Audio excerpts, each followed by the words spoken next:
দেহিনোऽস্মিन् যথা দেহে কৌমারং যৌবনং জরা তথা দেহান্তর প্রাপ্তির ধীরস্তত্র ন মুচ্যতি।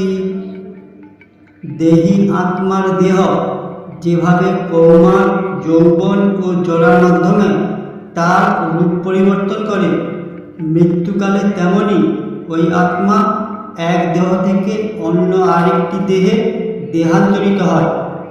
ধীর ব্যক্তিরা কখনো এই ধরনের পরিবর্তনে মুহ্যমান হন না।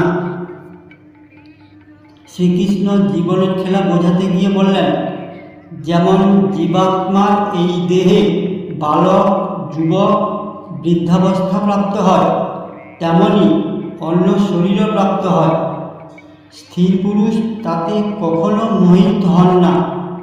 আমাদের আত্মা তো একই থাকে, কিন্তু আমাদের শরীর শিশু থেকে বৃদ্ধ অবস্থায় বদলে যায়। তেমনি নূতন জন্মে নূতন শরীর প্রাপ্ত হয়। বন্ধুরা, শ্রীকৃষ্ণ বললেন, পরিবর্তন প্রকৃতির নিয়ম, যেটা এখন এক পলকে সেটা বদলে যায়। আপনি দেখতে পান না পান, আপনি অনুভব করতে পারেন না পারেন।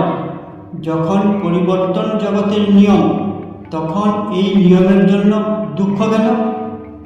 যেটা বদল হয় না সেটা আত্মা। আত্মার এই পরিভাষা ভালোভাবে বুঝুন। বন্ধুরা, কেবল শরীরের বদল হয়, কিন্তু আত্মার কখনো পরিবর্তন হয় না।